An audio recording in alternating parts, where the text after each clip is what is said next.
सोचिए, गिनती शुरू होते ही कुछ देर में टीवी स्क्रीन पर दिखाई देने वाली चुनावी रुझान पूरी तरह बदल जाए, आगे चलकर नतीजे उल्टे पड़ जाए। अब ऐसा होगा या नहीं? चुनाव आयोग ने गिनती का नियम ही बदल दिया है दोस्तों, और इसका सीधा असर आने वाले बिहार विधानसभा चुनाव पर दिखने वाला है। नमस्कार, यह है हमारा बिहार और मैं हूं आपके साथ दिनकर आनंद। बिहार विधानसभा चुनाव की घोषणा बस होने ही वाली है और उससे पहले ही चुनाव आयोग ने बड़ा नियम बदला है। अब ईवीएम और पोस्टल बैलेट की गिनती एक नए तरीके से की जाएगी। आखिर क्यों यह बदलाव हुआ और इसका असर आने वाले विधानसभा चुनाव पर कितना होगा, इसके साथ ही आज की इस वीडियो में हम बात करेंगे एआईएमआईएम के चीफ असदुद्दीन ओवैसी का बड़ा दावा, अगर बिहार में एनडीए की सरकार बनी तो मुख्यमंत्री नीतीश कुमार नहीं होंगे। तो क्या बीजेपी ने नीतीश कुमार को दरकिनार करने की तैयारी कर ली है? आज की इस वीडियो में हम आपको दो बड़ी खबर विस्तार से बताने वाले हैं। पहली, चुनाव आयोग का नया नियम और दूसरी, ओवैसी के दावे। तो चलिए सबसे पहले बात चुनाव आयोग की कर लेते हैं। अब तक होता यह था कि गिनती की शुरुआत सुबह 8 बजे पोस्टल बैलेट से की जाती थी और 8:30 बजे से ईवीएम की गिनती शुरू हो जाती थी।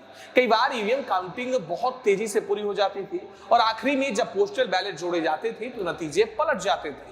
टीवी चैनलों पर दिखाए जा रहे शुरुआती रुझान और आखिरी नतीजों में बड़ा फर्क नजर आता था। अब चुनाव आयोग ने इस स्थिति से बचने का फैसला किया है।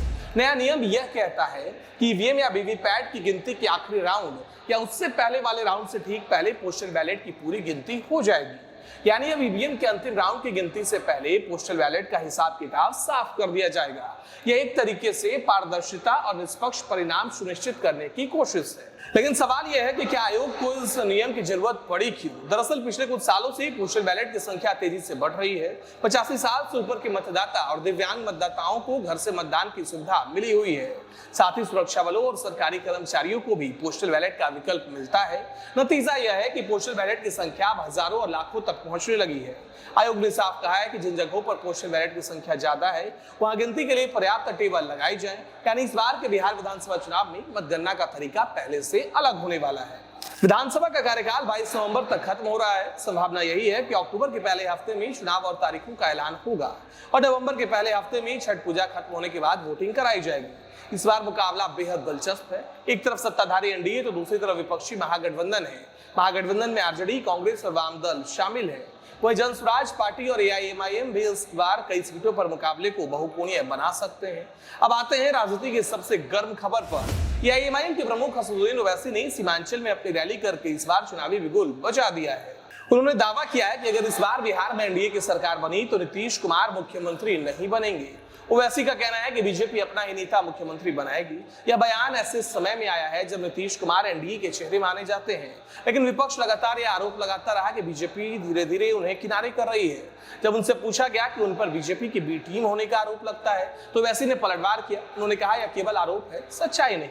उन्होंने लालू यादव और तेजस्वी यादव पर भी सवाल खड़े किए। साथ ही कहा कि सीमांचल में एआईएमआईएम फिर से वही इतिहास दोहराएगी जैसा 2020 में किया था, जब पार्टी ने 5 सीटें जीतकर सबको चौंका दिया। हालांकि उस वक्त ज्यादातर विधायक बाद में आरजेडी में शामिल हो गए थे, लेकिन इस बार ओवैसी साफ कह रहे हैं कि अगर इंडिया गठबंधन में उन्हें 6 सीटें दी जाएं तो वे उसमें शामिल होने को तैयार हैं, ताकि किसी को यह ना लगे कि वे बीजेपी की मदद कर रहे हैं। यानी ओवैसी के बयान से दो बातें साफ होती है। सीमांचल की सीटों पर इस बार का संघर्ष बेहद निर्णायक होगा।